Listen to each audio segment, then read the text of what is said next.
Welcome back to the show. We're talking about the visit this week of British Prime Minister Theresa May to China. What does it mean for China-UK relations?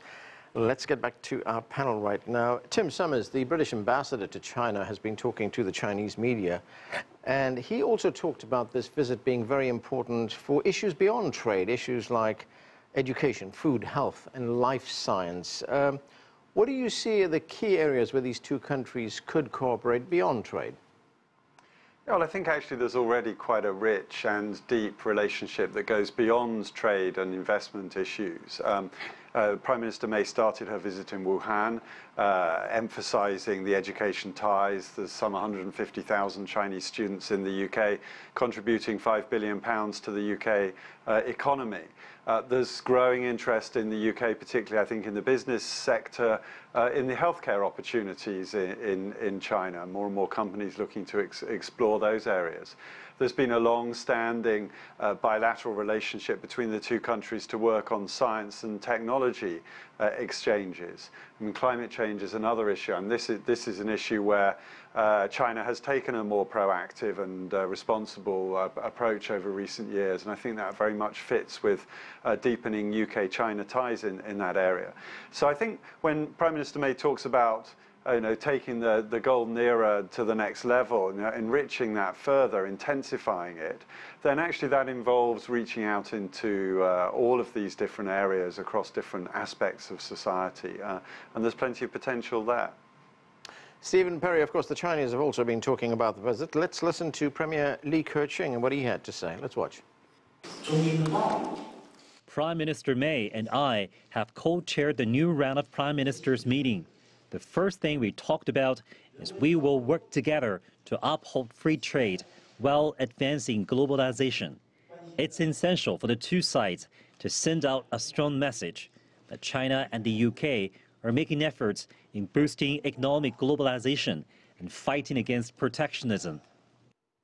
Now, Stephen Perry, of course, the United Kingdom has had its traditional trading partners, of course, in the European Union, with the United States, for example, and with its partners in the Commonwealth as well. But now with Brexit, how does it change how Britain will conduct business in the future, especially with countries like China?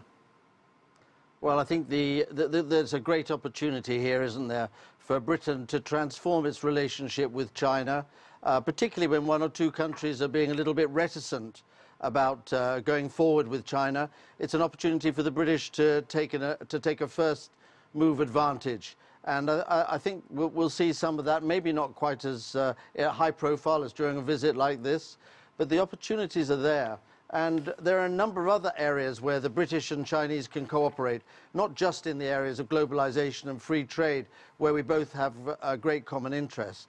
In the fields where governments, whatever their system, face the same problems of how to provide health for their people, how to provide welfare, how to provide housing, how to provide sustainability. There are so many areas where it doesn't matter what system a government is operating to, the problems and challenges are very similar, of funding, of delivery, and of style. And our countries can find our ways to talk about these matters in a way that most countries seem to find difficult.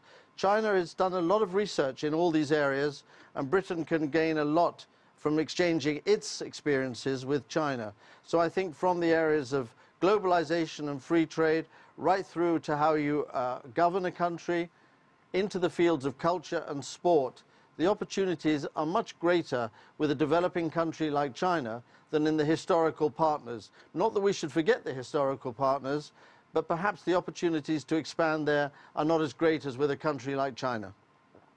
Joe, we just heard from Tim Summers a moment ago about how deep this relationship already is in terms of its cultural links.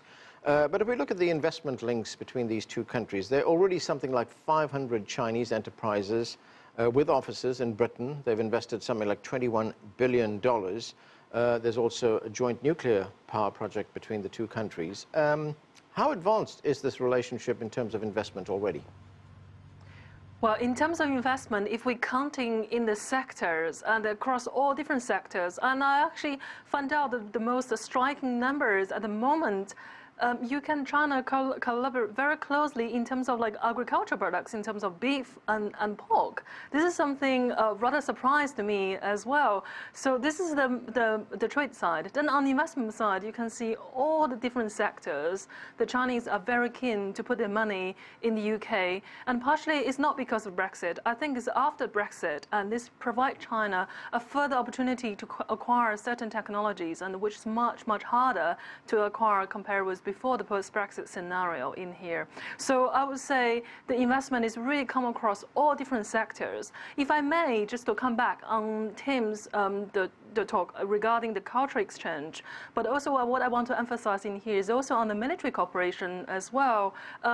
Last year, London actually hosted 3 Chinese military fleets right in the city of London. And also the Chinese military PLA actually helped the British to fight piracy in Somalia. So as we can see, the cooperation is very close. Tim Summers, President Xi Jinping talked about wanting to see more cooperation within multilateral institutions like the G20, the WTO, the United Nations. Now with Britain withdrawing from the European Union, how important do those multilateral organizations become? Well, it certainly changes the dynamic quite dramatically from a British point of view. A number of aspects of the relationship with China, including trade policy, have been taken forward through Britain's membership of the EU for the last 40-odd years, and that will change. So the UK will have to identify its priorities, its approach. It will have to work out how to align itself vis-à-vis its European neighbours. It, in some ways, will have more flexibility, but it will also face more challenges. It will be put on the spot a little bit more. Now, whether in these larger organisations, we'll have to wait and see how significant the UK voice ends up being there. I think from a Chinese perspective, the EU 27 after Brexit will still be a much more significant and a much more important partner. So that will probably be their priority. So there's a challenge for Britain, I think, in adapting to that new environment. Cui Hongjian, we hear of challenges, we hear of opportunities. How do you see this relationship evolving in the months and years ahead? Yes, as we know, always, I think from a Chinese perspective, that the cooperation and also some even competition or divergences always come together in the relations between China and the UK. I think now that's also the importance of this visit by Prime Minister May, that China and the UK, we should make clear what's the common interests, and of course at the same time, during the process when we try to purchase some more common interests, we need to know how could we manage all of these divergences, efficiently. For example, I think that firstly we need to understand that we try to, narrow down the gap between the government-level cooperation and the people-to-people mutual understanding. If so, we can try to have some more, strong basis for these bilateral relations. Of course, at the same time, I think that especially for UK side, now the priority is how could it overcome some instability or uncertainties from Brexit. Right. And of course, China looks for more cooperation once there is a stable government in UK and also continued policy. And of course, I think that China also take concern of that how could Britain to do something by its own interests and to try to deal with any kind of a pressure from other countries. I think still China takes the value of Britain to take a very leading role or as a pioneer in developing relations between China and the Western countries. Okay, and that's where we have to leave it. Thanks to all of you for being with us. That is it for this edition of The Heat, but the conversation continues online. Join us on CGTN America's Facebook page to comment on this or any other show, or chat with us on Twitter at CGTN America. I'm Arnold Naidu in Washington, D.C. Thanks for being with us.